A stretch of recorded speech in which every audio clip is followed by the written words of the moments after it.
All right. So a very warm good morning or good afternoon, depending upon the time zone you're in. Welcome to the North America D2C Brand Summit 2021, organized by Enalito Automation. My name is Kuldeep, and I'm the senior strategist at Enalito. We are an AI company working in the field of technology, solving key challenges in the field of retail, e-commerce, and we have built a technology for which we filed a patent as well to understand consumer and product behavior. And I'm really excited to have three amazing personalities on the panel today with us. Definitely from the retail and e-commerce space, doing some amazing work. And I'm really excited to have a chat with them for the next 60 minutes. So let me make a quick introduction of our panelists. First we have on the panel is Kimberly Mejia. Kimberly is a part of Architect ESA, formerly Architecture Ceramics. She is leading her brand, and they do some very creative stuff in the field of architecture and home decor. We'll talk more with Kimberly about her business, and their company, Architect ESA, is a comprehensive tile and stone company servicing the design industry, including but not limited to the homeowner, designer, builder, contractor, architect, and installer. And the business got established in the year 1985 and is a family-owned and operated corporation. And they have been doing some amazing work. Kimberly, welcome to the panel discussion. Thank you. It's an honor to be here. Thank you.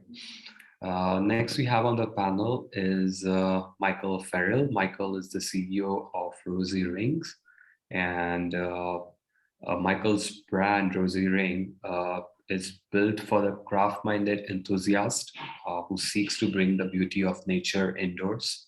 Rosy Rings is a craft-focused brand that combines intoxicating aromas with real botanicals and lovely packaging to bring the loveliest of nature motifs to every home. Founded in 1995, Shannon Cumberland started this company in her tiny duplex kitchen, and Rosy Ring currently resides in a 30,000 square foot factory located in central Denver. Their products are sold internationally and has been featured in Fortnum and Mason, Anthropologie, Nordstrom, Bloomingdale's, and more. And Michael is doing some phenomenal work in this space. Michael, welcome to the panel. Great to have you. Thanks. Happy to be here. Wonderful. Next we have on the panel is Gary George. Gary is the president and CEO of Blazing Multimedia, and he's also working in the cannabis space and running the digital marketing agency simultaneously. He's also have several businesses like Sock Junkie, which is in the footwear brand as well. And Gary has been doing some amazing work in the field of digital marketing, helping most companies drive traffic, leads, and sales with his intelligent and unique marketing strategies. And he has helped businesses in generating more than $27 million of revenue for his clients in the last 3 years. And previously, and he has been doing a phenomenal work in the field of digital marketing. Let's hear him out what to do in 2022 since things are changing. So welcome, Gary. Glad to have you today. Thank you, Kuldeep. I appreciate it. Wonderful. So I'm very excited. So my first question, let me talk a little bit about purpose. I think we are all in the business world. I think it's a marathon. It's a long show. It's not overnight success. It's a marathon that we all are running. And what drives us is the purpose. So the purpose which aligns our personal purpose, which aligns with our business, and that's how we can run the show. So my first question for all of you is, what is your purpose, and what is the purpose of your business? Let me go to Kimberly to begin with. Sure. Well, definitely our purpose is educational as much as it is sales. So with tile, stone, wood, that's our medium, and we work with architects, designers, homeowners, the whole gamut. So our purpose is to make the selection process for all of our materials as easy and seamless as possible. Not only that, the real factor comes into educating the client. So educating them on the best material possible for their project, because it doesn't matter how beautiful it is, if it's not the right material for that particular purpose, it's Yeah, not going to end well. true. So I think that that truly is our purpose. I mean, we want to make it easy, and we want to be there to assist everyone, whether we're dealing with the architect all the way down to the homeowner.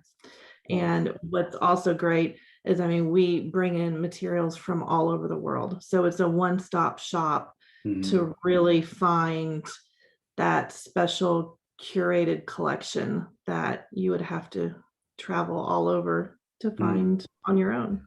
Wow, that's excellent, Kimberly, I must say, because I think now more than ever, home has become that one space where people are spending the maximum time, and I think you are bringing that delight to everyone within that stakeholder, whether that's a homeowner, architect, or everyone who is associated with that entity. So excellent. I'm glad to know that. And most importantly, as you said, one-stop shop. So that's really interesting, because I think it takes away the pain of searching and doing all that research. They come to you and it happens. Wow. Yeah, we want to make it easy for everybody. So. Absolutely. That's amazing.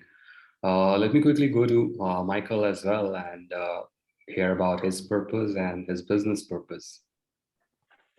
Yeah, so, Rosy Rings, our main purpose is to bring a different product to the marketplace, right? A product that's focusing on the beautiful elements that are in nature that might go unnoticed by most, and to bring it to the marketplace with the consumer getting a different experience, right? There are tons and tons of home fragrance companies out there, tons of home decor companies, but what we want to do is bring a product to the marketplace where the consumer has not only a great experience while exploring the products that they might want to bring into their home, but also while buying them, and then also while enjoying them in their home. So, we pride ourselves on being innovative and crafty and bringing things that consumers probably hadn't seen before that really aren't on the marketplace. We, try not to have, every company tries not to have direct competitors, right? But we try to separate ourselves in the marketplace by, doing things that other people maybe can't do or won't do. Wow, that's very, very thoughtful, I must say. That's very strong. And I think that why is the thing that drives and that helps the business. Ultimately, it's all about creating those experiences through your products. And I think the world that we are living in, of course, is filled with competition and it's filled with choices. So I think when the consumers try out your product, they should love it. And I think it's all about creating that experience. So amazing, Michael. Yeah, I mean, the marketplace is so, saturated with products nowadays. You have to create an experience for the consumers, and, giving somebody an experience, whether it's just being able to really enjoy the shopping on your website or being able to enjoy the products on the shelf at the retail store that they're being sold at, or whatever it might be. If you're not able to create an experience for the end consumer, then you're not really creating anything. That's very true. That's very, very true. And that's what the consumers like about brands. I think brands are going beyond the obvious things and trying to delight the consumers. It's not just about the product, the packaging, the delivery, the post-purchase experiences, the experiences on the site. Everything matters in today's world. And that's what consumers actually are looking for. Because it's not just a site that they buy from, they're buying the entire thing, right? From the product they click on till the checkout and the post-purchase experience, everything. So this is very, very, very interesting. Thank you so much, Michael. Let me go to Gary. And Gary, how about you? What's your purpose? And yeah, of course, you are doing and several businesses at the same time. So it's a lot of yeah, kudos to your time management. And yeah, so kudos to let's lack of sleep. Lack of sleep is the only way you get it done. yeah, go ahead. But yeah, I definitely would to answer the question and stay on cue, along with Mike was saying, user experience and all that good stuff. I come from the design side of things. I've been in the digital marketing agency before it was digital marketing, but when we were just web design back in the day when Google first started. It was funny. We had one of the other panelists who said she had worked at GoTo, and I was always explaining that story one of my talks on stage, that that was one of the first pay-per-click platforms that I had experimented with, was GoTo back then, and that was early 2000s. And of course, Google gobbled them up and they became pay-per-click.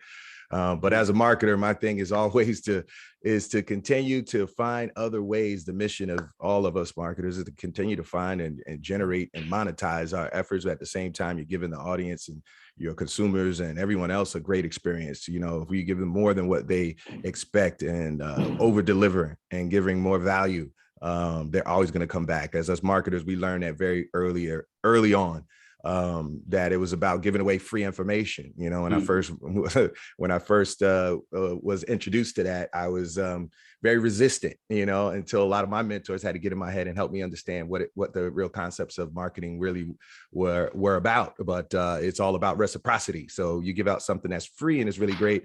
Everybody's going to say, wow, what if I got this for free from him? Imagine what it's going to be when I pay for something. So we've always been, you know, I've always been a marketer that has always had those types of concepts where I'm going to plow out things, but build great value and continue plowing forward. And I guess I'll loop that around into all my other companies and businesses. I became a marketer because I knew that I was always an entrepreneur since I was a little kid. I knew I was always going to be that way from the beginning. And so everything I always did, I would say, well, what job can I get that I could work for someone else? When I was a kid and I had to get a job. And I was like, well, the only job I can get, I could work for someone else that I'm going to use as an entrepreneur, no matter what business I get into, is sales. So I always studied sales. Every business I had was sales. I mean, every job that I had working for someone else was sales. And that allowed me to do what I'm doing now and spread out and being able to do multiple businesses by having that marketing experience behind me, sales and everything else. Wow, that's amazing. I mean, that's very, very valuable insight. So you basically have understood what works. And I think that's the amazing thing. And because you have seen it all, right, from 2000 till 2021, I think the world has evolved like anything. And I think Google, Apple, the entire marketing or the advertising industry has evolved. And ultimately, it's all about, once you create a product, it's not just about creating a great product. It's all about the great marketing. I think that's what matters these days. So when Steve Jobs take the stage, people wait with I mean, what are they going to launch next? I mean, and what are they going to innovate next? So that's the world we are living in. And as you said it rightly, learn it all and kind of keep moving, and then it helps. So wow, that's excellent, Gary. Thank you. Let's talk a little bit about the world that we are living in. In 2021, building a site is easy. Building or launching a business is easy. It takes years to build a brand. So let's talk a little bit about brand building, and brand building is a combination of so many different things, like your product, your service, your experience, the trust that consumers can put on you, and the quality. It can be your marketing. There's several pillars to it.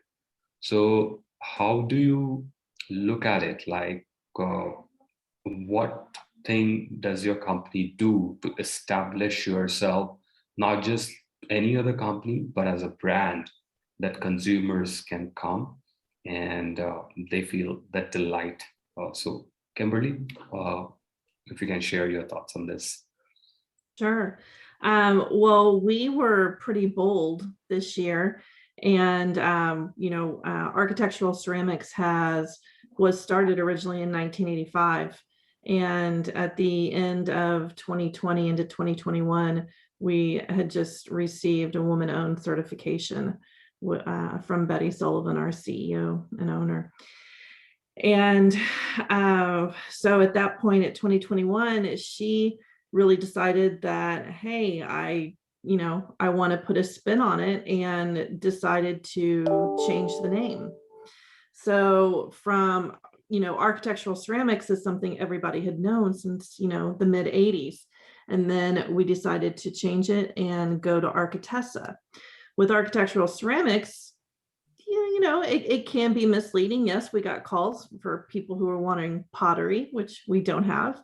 And with Architecture, she put so much meaning behind the name Architecture, and it also allows us to really branch out in the future so that we are not limited to stone and tile and things like that, and even since then we have branched out into wood and LVP, and who knows what the future holds. But it's when you unleash a new branding like that, it really starts a whirlwind. So you've got to hit all of your social media. You have to explain it to everybody. People get confused. And they're like, wait a minute, do we have different ownership? Is this the same company? So it really has to be planned out, streamlined, open communication, that the people who have been shopping with you since 85 don't feel exiled, or think that the ground has changed below them. It's the same people, it's the same core values and things like that. So I think that's, those are the things that you really have to look at as far as branding, and just making sure that, you've got that plan in place and you're ready to roll everything out. Because we had a crazy year in 2020, and 2021's been a little bit crazy too. So to kind of unleash that new branding, it's taken a lot from the marketing team, but they are nailing it and really doing a great job. Wonderful. These are excellent insights. So it's basically you are building a brand to become a one-stop shop for all the architectural needs. And I think that transition itself is a big jump, but itself, that opens up a lot of opportunities, because then people look at your company and a brand in a very different fashion, because they know if they go there, what they're going to get, and what more is out there. Excellent. Wonderful insight. Let's go to Michael. And Michael, for Rosy Rings also, this company that you have, how do you make sure that Rosy Rings is perceived as a brand? It's basically because it's doing something very niche and creative in the home segment space. So how do you do that? Yeah, so I've always had kind of a unique outlook on branding, and in the sense where I feel like too many companies try to force what their brand is into the marketplace. In the same sense, like if you're a supervisor of a group of employees, you can't demand respect from them. You have to earn it, right? And so the same thing goes in my mind for brand perception. Like you can't demand to be perceived a certain way in the marketplace. You have to earn that perception. And so to me, like, we all work for the brand, right? And if what you're putting effort into today is not going to impact the brand positively, then it's probably not worth your effort, right? It's what we're all trying to do. So to me, it's back to like what Kimberly said about the core values and what you want to be as a company. And you constantly just have to keep that as your compass when you're trying to build your brand. If you want great customer service, then never waver from that. If you want your consumer to have a wonderful experience all the way through, then make sure your products are, if you're in the consumer product industry, make sure that your products are high quality. Make sure that you're not going to have issues with them from the consumer standpoint. Make sure that you're doing what's right all the way through, right? So once you have that compass defined, the brand essentially builds itself as you keep, working towards that. And you can't tell people, hey, this is what we are and this is what we believe, and then they're just automatically going to take that in and be like, oh, what a great brand.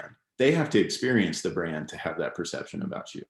And so I think more so, like, you can tell people what you want to try to be, but until you prove it, until they have that experience with your brand, you can't can't really move forward. So Wow. as long as you keep that experience and you keep, true to your core values of what you want to be as a company and as a brand, it builds itself in the marketplace.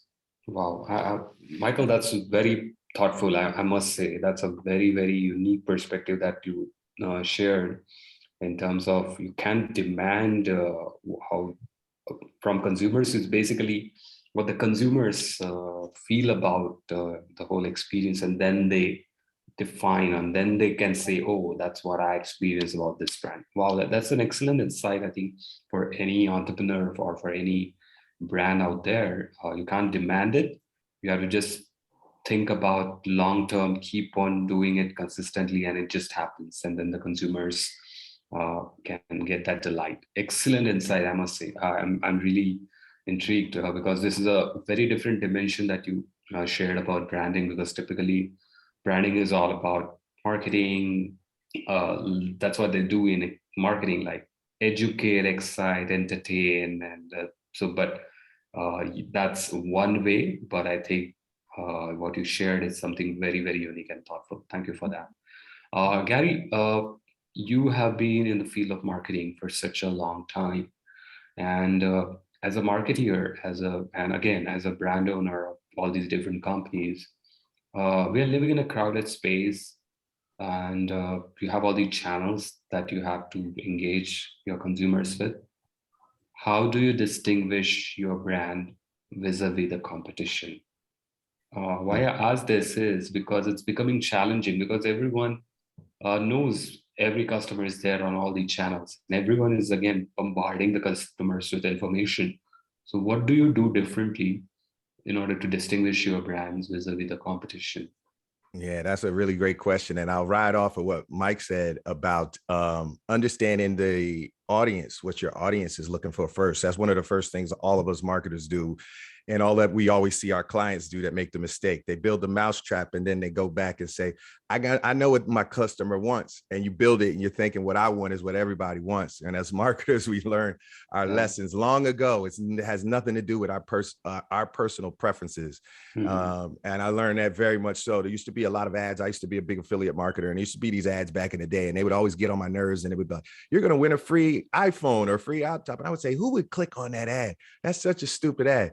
Anyway, I became a marketer, and I learned it's not about what I think, right? Yeah. I started marketing. I was making so much money from those stupid ads that I said, wow, I can't believe so many people are really clicking on this ad. But it was the same concept that comes from music as well. I came from the music industry. I knew the same thing, right? There's tons of platinum albums that I can't stand. There's tons of platinum songs we all hate, right? But there's millions of other people who love those platinum songs, right? So as a marketer, you really have to have some tough skin and identify what your ultimate goal is. As us marketers, most of the time monetization is usually our top strategy. So we put aside a lot of the biases and say, if we want to get more zeros, then we're going to do everything to get more zeros. And that's all we're going to focus on. But then there's other strategies as well that comes along with building a long-term brand. Like what Michael's talking about, and being very careful and very determined and making sure you're speaking the language of that particular audience. Niche audiences, niche marketing is the way to go. Now, that's the way you stand out, period. We learned that very early on back in the day, that marketing to the niches allows you to speak a very specific language. If I try to talk to a whole bunch of people, too many at the same time, I got to dilute my message. I can't say the words that they say. One of the things we do, I'm a copywriter, and I do this all the time. I would say to people, I say, copywriting, one of the things that stops people in their tracks is their own words or their own name, right? So one of the things we do as marketers all the time is we study Amazon reviews. Amazon reviews is the gold mine of copywriting for all of you business owners who don't know. Amazon reviews is something we would have paid thousands and thousands of dollars for back in the day, and it's free to all of us, right? But we go and we look at these reviews, and reviews has the most valuable information for us marketers. It's the consumer's language. It's their exact language. It's their exact complaints. Is there exactly what they're disgruntled about my competitor's brand? If they say those words and then I use their words in my ads, it immediately catches your attention. It's just like when you write an email and it's your subject line and someone replies back to it and you see your subject line in your email list, it immediately jumps out at you.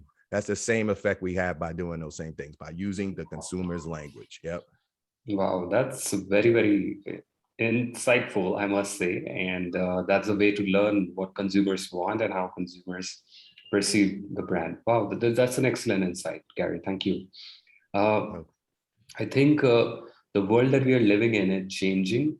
Advertising is changing.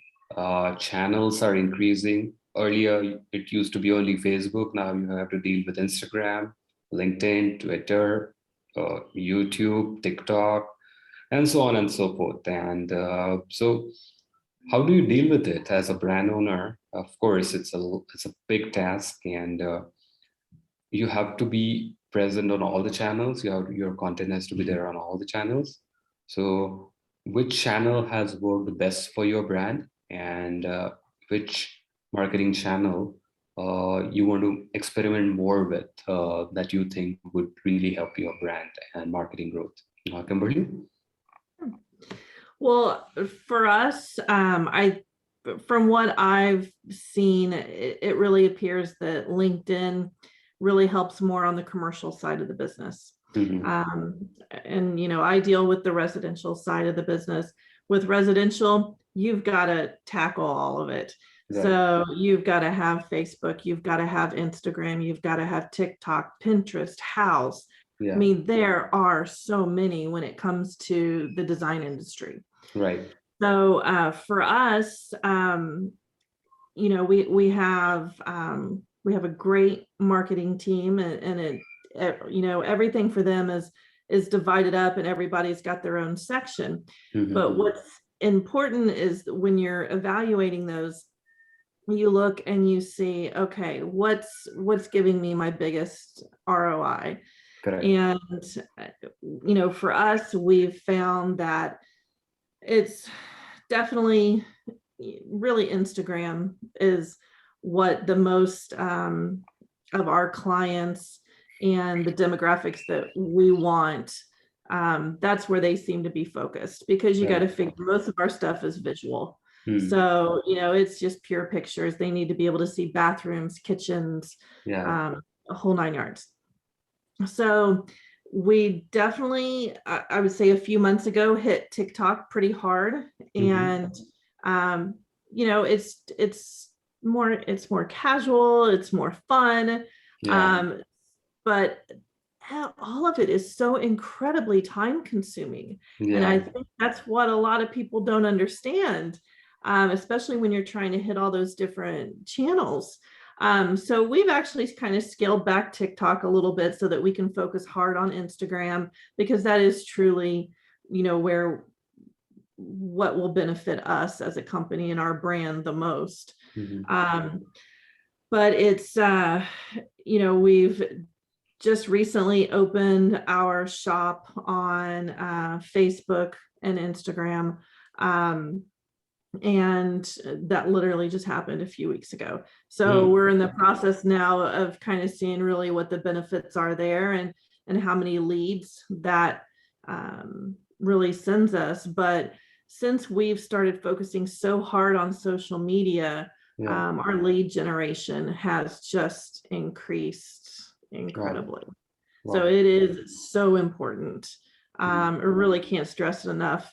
So I think it's really important that you look at your clientele and your demographics, and you figure out, okay, where do I really need to hit first, and own that one and make that one amazing, and then branch out to the other ones. But it all depends on the product and the brand.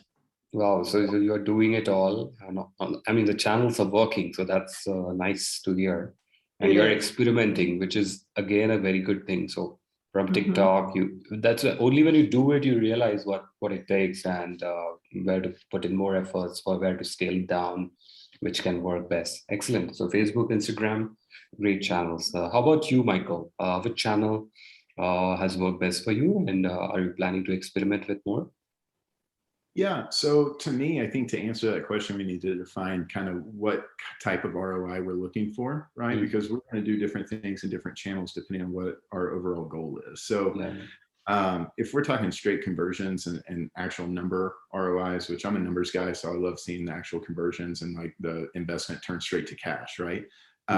it's probably Google, really. I mean, dollar to dollar, we're getting a lot more conversions off of Google ad spend than we are anything else. But that doesn't necessarily create brand awareness, right? At that point, it's more transactional. Now, hopefully they had a good experience throughout that transaction, and it is creating a little bit of brand loyalty. But I think social media, the bigger impact there for us, and I'm not sure how it translates to other industries and other companies, but for us, it's more brand awareness, right? Getting those products out there, letting people know that these products actually exist is what we're seeing a lot more there. So, you know, the ad spend that we're putting towards social media, yes, we want sales off of it, but we don't see nearly as many as other platforms, right? But what we do see is more Instagram followers, more more opportunity for communication in the future.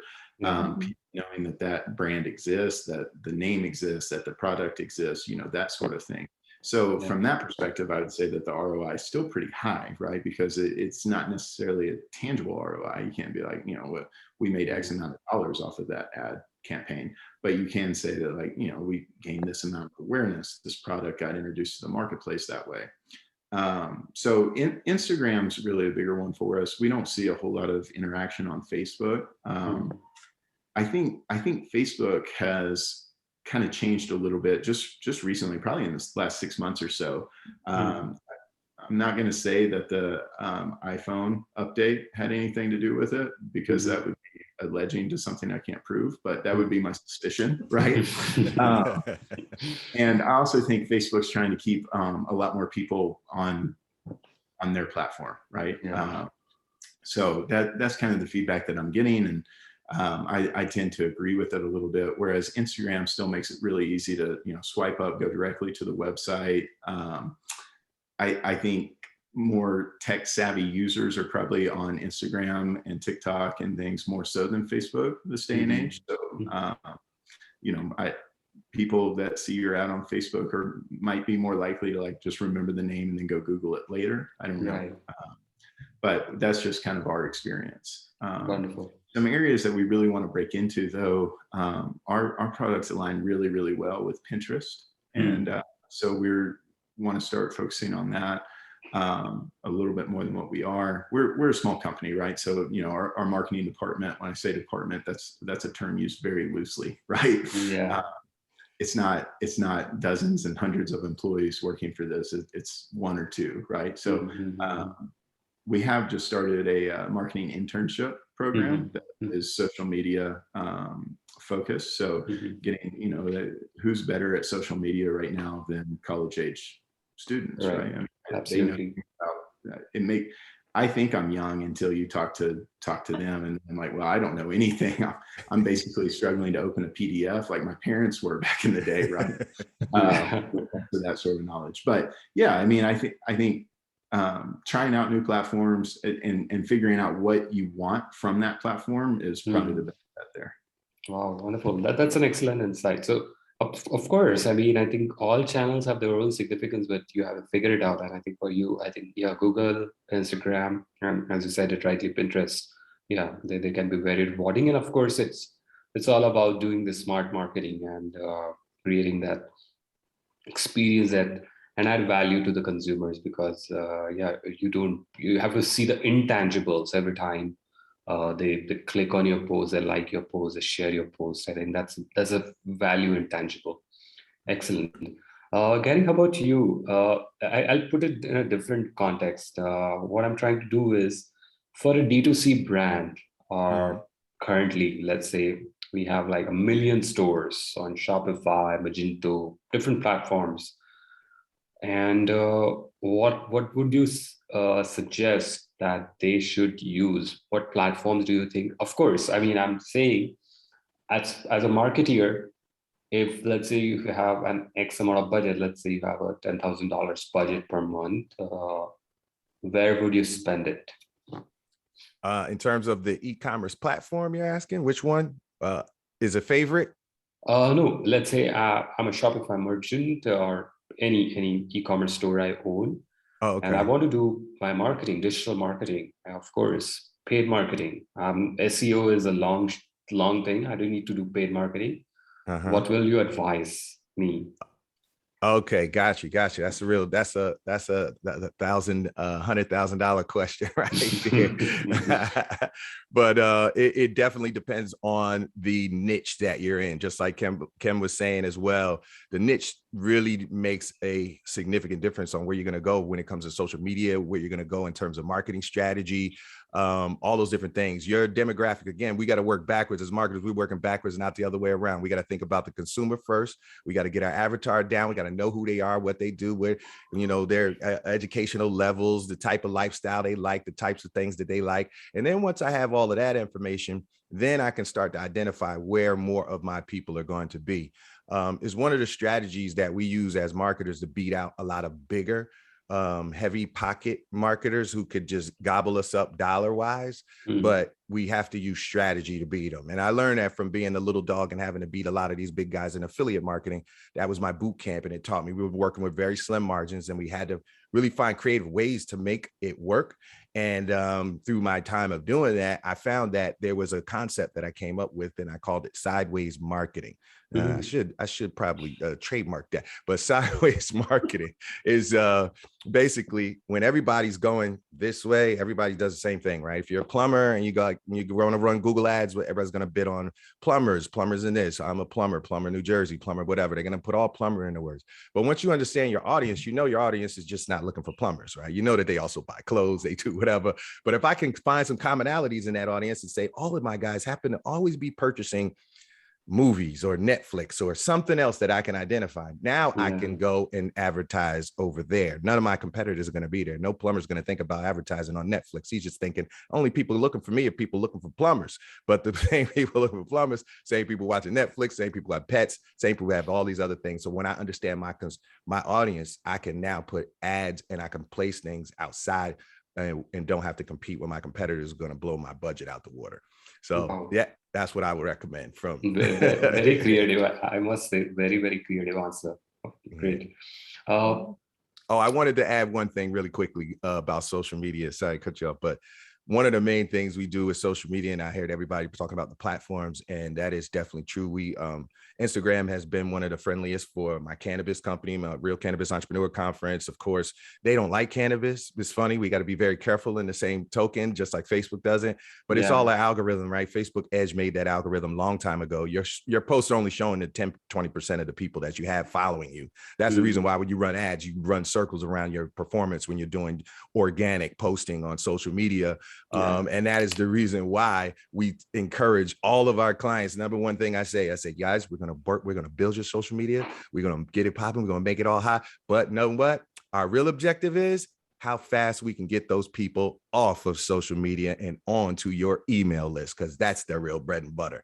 Facebook and Instagram and everybody else controls your destiny. If you keep sitting those people over there, any day they can shut you down. And we've had it done over and over to multiple clients and ourselves. And you do not want to go through that and not be prepared, guys. So I would tell all the entrepreneurs out here, it's how fast you can grow that social media, but how fast can I get them off of that list and get them onto my email list? Yeah, that's excellent. Yeah, absolutely. That's a great idea. And I think that's how it should be ultimately, in order to kind of build that engagement, build that trust with your brand. Excellent insight. Guys, let's talk a little bit about 2022. Quarter 4 of 2021, it's a preparation time for the future. So what are your big plans for the next 5 years, 2022? Why I'm asking this is because then you know what you have to work backwards. Of course, you have a great brand, you have established your presence, but what are your goals for the next 5 years? I mean, let's say you have reached an X amount of audience. How do you plan to make that 2X in the next 5 years? Let me go to Michael. Yeah, so Rosie Rings historically has been a wholesale company, and just in the last couple of years, we've really focused on the direct-to-consumer aspect. So over the course of the next 5 years, our goal is to continue to experience the same rapid growth that kind of have been building, but more rapid on the direct-to-consumer side. So go from a 80 to 20% split to a 50-50 split as far as revenue goes in those two different channels. continue to bring innovative products to the marketplace. And really, what I always try to keep in mind is, be flexible. If 2020 taught us anything, it's that you have to be flexible, right? You have to be willing to adapt to the circumstances that you're dealt. And so as we kind of create our strategies for the future, those strategies are no longer set in stone like they used to be. We're not going to go with that plan no matter what, right? We're going to look at the current marketplace, at the current industry, the current situations with the economy, with whatever, and adapt that strategy. So, the end goal is now the strategy, right? It's no longer like a for sure roadmap on how to get there. It's like we're reevaluating constantly, making sure that we're adapting and overcoming any situations that are thrown at us, making sure that we're staying relevant in the marketplace, making sure that we're having the products that are going to sell now, not the ones that we think will sell, those sort of things. Wow, that's wonderful. Wonderful. So be agile and flexible. Excellent. How about you, Kim? Now that you have rebranded, or what you can say, the whole umbrella has got bigger. So that's big opportunity and a bigger shoe to fill in. How are you envisioning that? Absolutely. Expansion. So, really, I think right now a lot of it is just kind of talks and looking at different cities and things of that nature to see what makes the most sense for us to open additional showrooms. Right now, we've got 5 showrooms in the DMV area, as well as Atlanta, getting ready to open in Richmond. But knowing that there are other cities out there further out that we really want to explore and look at, so that's really exciting. And so knowing that is definitely coming, focusing on products that are made in the USA. With that being said, 2020 and 2021, as far as logistics and freight and international shipping, it's been a big deal. Yeah, it's challenging. It's challenging. When they're putting tariffs on tile that equals 714%, that's that's absolutely insane. So and not only that, but just having containers on the water for months and months and months at a time because they can't get into a port.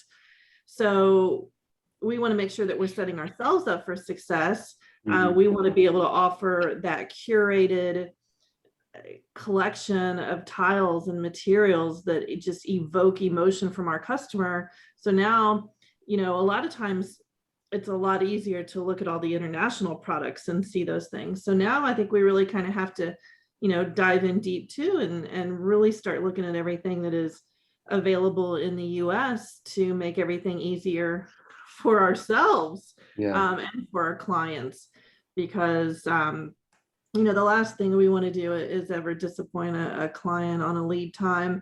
And it's one of those things where we just don't have, that's not something we control. Whether or not that container can get into port, where you've got ships that are just skipping ports and not even picking up your order because they're already so behind. That never happened before. It's happening now. So things like that. And then one of our core values is innovation. So making sure that we are constantly focused on innovation, on how we can grow and improve our internal organization and how that plays out through our clients as well. So I think expansion, circling back, is truly going to be the biggest thing for us over the next 5 years, and that is really exciting. Wow, that's very, very interesting to know. Innovation and your challenges, and you're trying to tackle them in the best possible manner.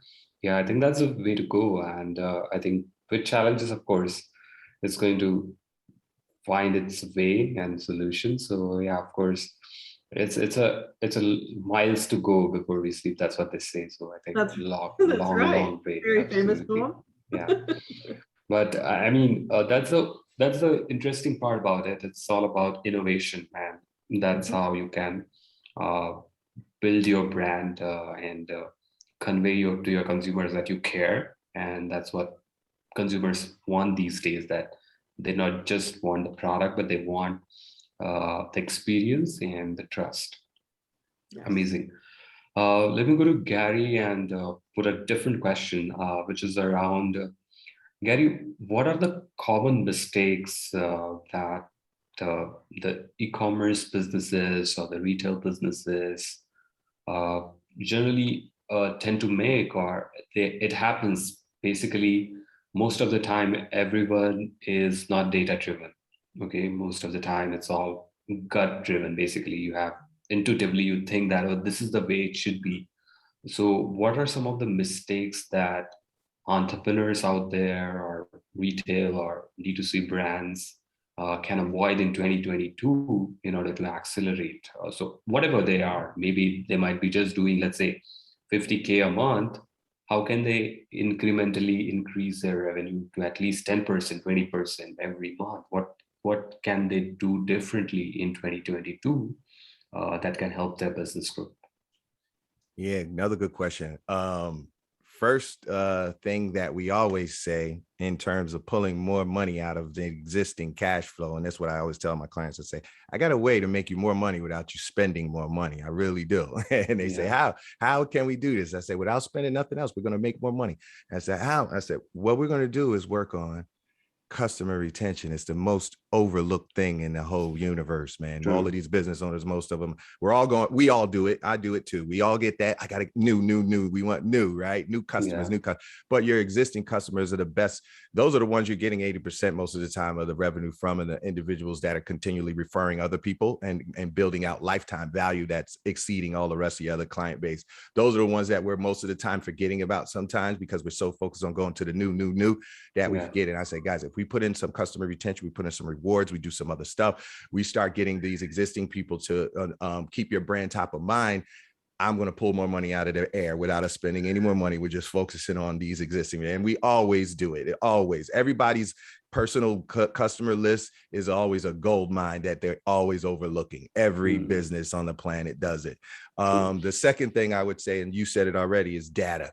That's the number one mistake we see. We've been in so many huge companies, and we couldn't believe that they weren't tracking. We were like, you guys are spending all this every month and nobody's tracking nothing. Y'all just love throwing money in the wind, huh? Yeah. So they do it all the time. And I would be amazed how many people would sit there and spend six figures and have no tracking in place, or very rudimentary, where they really did not know exactly where those revenues were coming from. Once we would come in and dial down, and we would actually do real analytics and go through and dive through everything, we would come back and say, hey, Mr. Customer, guess what, man? You were spending 100. You were happy because you were spending 100 and you were making maybe 120 back. You were still happy. They're happy. They're still saying, well, it's positive. It's working. And I said, guess what? Out of that 120, you made only about $10,000 of your ad spend made that 120. The rest of the 90 was just, you threw it in the wind. And that makes them, that wakes them up when I start saying it like that. And they say, wow, yep. I said, you could have took the 10,000. We could have just spent 10,000 and made the same 120. And you could have took the other 90 and spent it on something else if you would have tracked it and, done it properly. So that's my other thing to say to business owners, e-commerce business owners: definitely track. And copywriting, knowing your audience. Copywriting is also the key component to it all, man.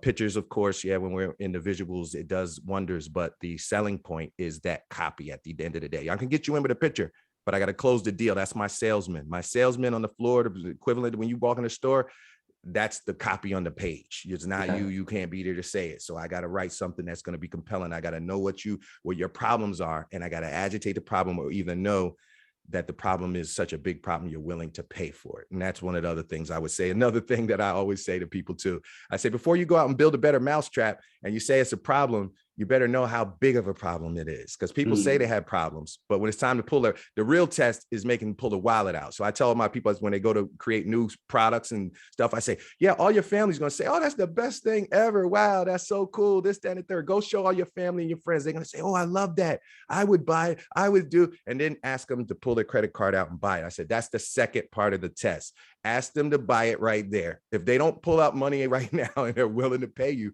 for the great idea they just praised you about, if no one's pulling out money, it really wasn't that great of an idea. So that's my 3 things there. Yeah. Wow, amazing. I mean, that's wonderful, I must say, Gary. So retention, the most important key, data-driven, analyzing your data and making sure that your consumers can pull out their wallet and pay for the product. Wow. So problem is big enough in their minds to know. And that came from my sales experience as well. When I told you the only jobs I ever had when I was a teenager was sales, but I studied it pretty good and I learned from a lot of good guys.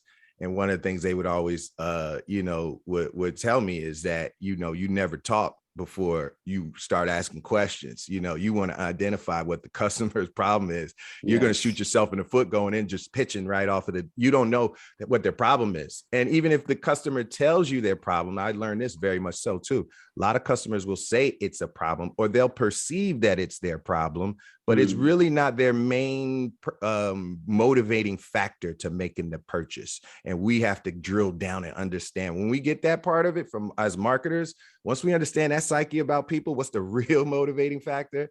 They say, oh, I want this chain because it looks nice, but it's not about that. They want a lifestyle thing, or it's something else that they're thinking about. And once we can understand that, then we can dial it in, man. It's infinite at that point. Yeah. Very, very thoughtful. That's very important. And I think these are some of the growth hacks that you just shared, Gary. And I think these are treasures, because I think in a world that we are living in, which is full of information, consumers are bombarded with information, and then you have to create something which can resonate with your end consumers, and then it comes back to you. It's basically creating that value for your end consumers subconsciously, and then you can help very easily. Great. Now that we have 10 more minutes before we wrap up. So let's talk a little bit about the most important thing is retention. So how is the retention for you guys? Let me go to Kimberly. So do you see repeat purchases happening? Do you see referrals coming in from your existing customers? How has the experience been for you so far? Because I think the retention is the number one strategy that can be a game changer in getting that lifetime value from your existing consumers. So how do you look at it, Kimberly?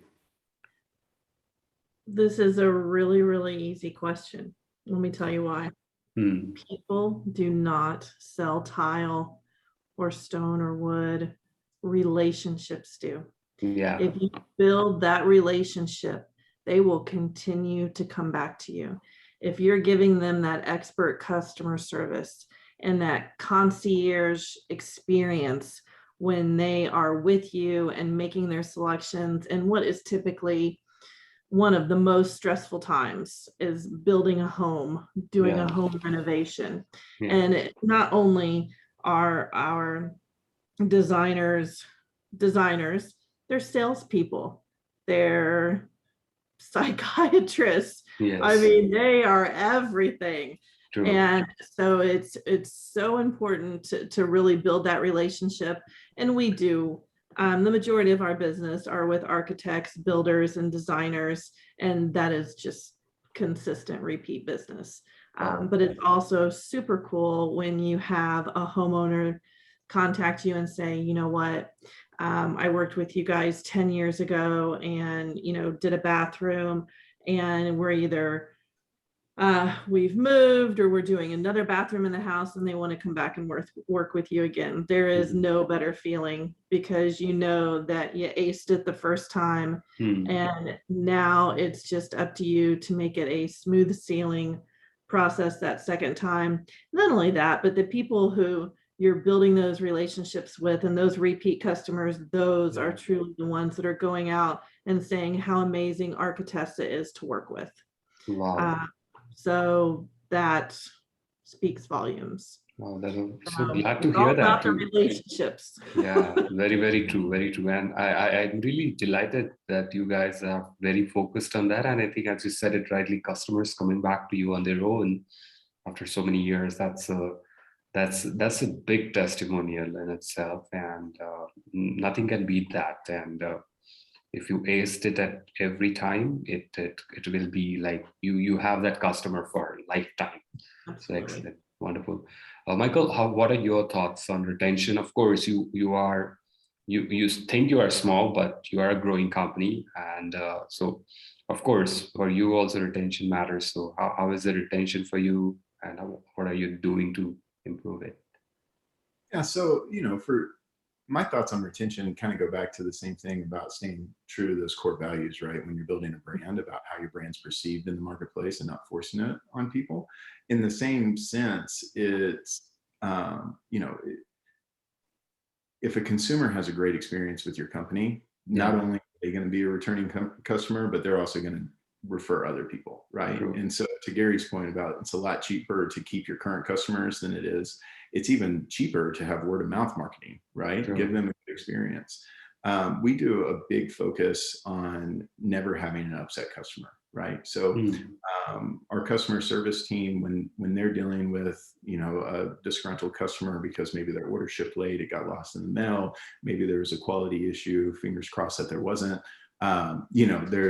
it's always how can we keep them as a customer, right? So no matter how upset they are, what do we need to do as a company to make sure that we're keeping them as a customer? It's a lot easier and a lot cheaper to replace their product than it is to go and battle terrible reviews online, right? Yeah. It's a lot cheaper to go ahead and send them a second order, even though that their other order is probably still on the way, than it is to go to Facebook and try to answer all of the questions in the comments section from their terrible post, right? It's that thing of like, can you do right by the consumer? And the consumer is always right.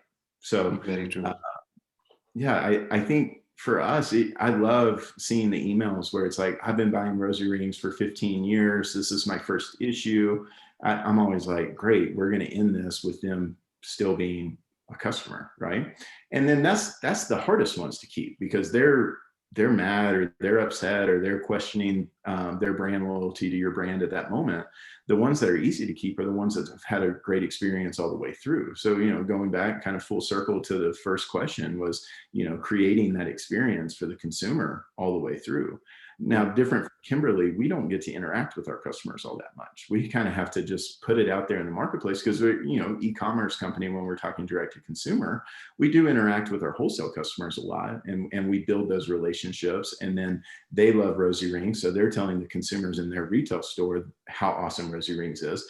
But as far as the direct to consumer, which is the tricky part, we're building that relationship blindly, right?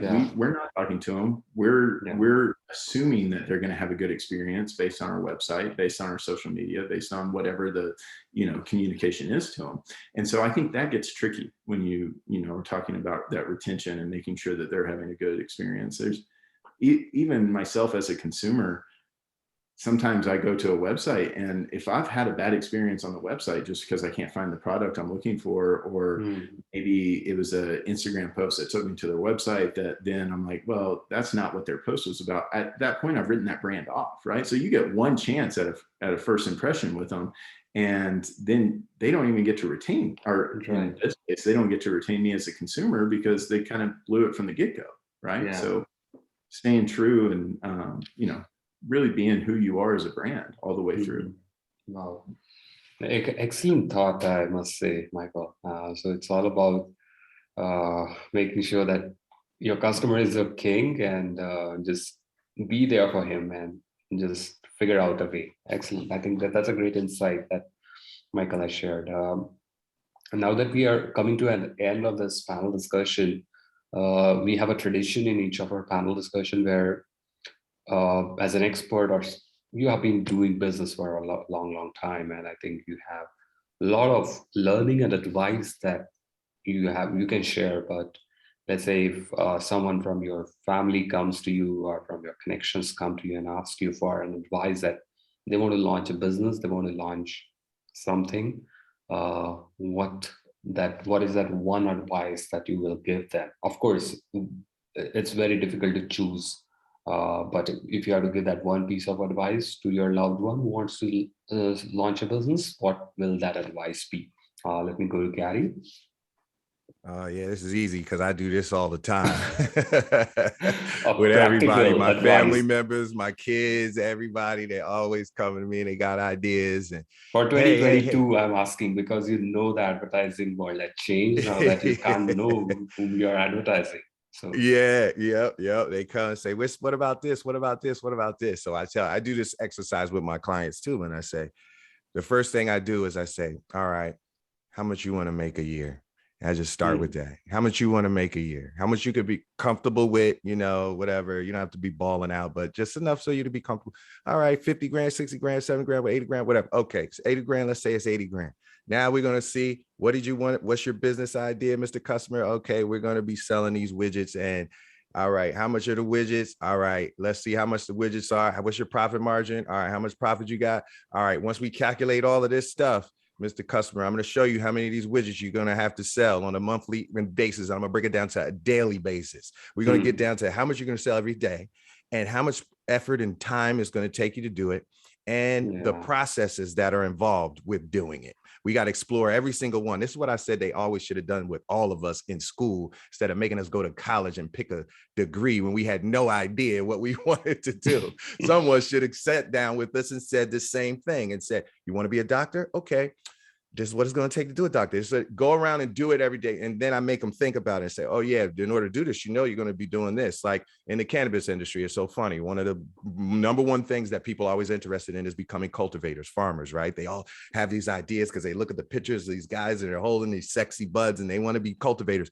But then when the real cultivators and farmers come and talk to them, they say, guys, y'all don't understand. This is real. This is regular farming. You got to be a farmer. You got to be accustomed to having dirt under your nails. If you don't like dirt under your nails, or you didn't have a house plant you kept alive for the last year and a half, don't even think about entertaining this, So those are the different types of things that, I really think all of the kids and it should be implemented in the school is the way to think. You got to think about, what am I really going to do? And how much effort am I willing to do that on a daily basis? Because even when you start to say, oh, imagine and visualize what you're going to be doing sitting at this desk. Some of the kids that say, I don't want to sit at a desk. Like my son, he's like, I don't want to sit at a desk. I'd rather do something I can use my hands. I could do this, do that. So they start to explain these things. And then we back it out into, what is it really going to be on a day-to-day basis, and how much effort it's going to take you to make the money you want to make. And most of the time when people see that, they make a very different decision about their ideas. Excellent advice, Gary. Excellent advice. So working backwards, it's basically knowing what the end goal is and then working backward. Excellent advice. Michael, how about you? What is that one piece of advice that you would like to give? Yeah. So I'm selfish and I don't take the time to dig in like Gary does, but I typically tell people, like, don't be scared to push the limits, right? It's always easier to ask for forgiveness than permission. So if you go through, trying to start a business, worried about always asking for permission for everything, I don't think it's ever going to take off. But if you push the limits and you're willing to put in the work and the effort and, worry about the forgiveness of toes that you step on later, I think that you can do it. So my advice is always push the limits. Wonderful. Excellent. Push the limits. That's the excellent advice, I must say. Let's go to Kimberly and hear her thoughts. Sure. For me, I think it really comes down to the core values. Know what core values you want to work around, because that's going to help the kind of business that you want to build.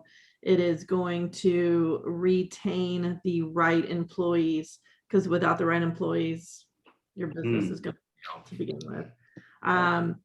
So kind of really starting at, as broad as we can go and think of those core values. And, for us, it's character, community, results that matter, and innovation. And then everything's broken down underneath there. And that guides us through every meeting, every new step we take, anything that we have to revisit, and how we deal with all of our employees in our business. I've never worked with a company before that had a defined set of core values. And I can tell you it has made the difference tenfold. Wonderful. It really makes, Yeah. changes That's, everything. yes, absolutely. I mean, that's very, very important, Kimberly, that you shared, like core values and the team, the people that you work with. I think ultimately is those people who are the brand custodians, and they are the ones who kind of take the message forward. They are actually the real ambassadors. In fact, like in several companies I have came across, like they say, happy employees, happy company, and growth company. And I think that that's how it is. And I think that's the most important and fundamental thing when you're launching a business. It's not just you, the people who are going to help you in growing that business, because it's not a one person job. It's going to take a team to build and scale the business.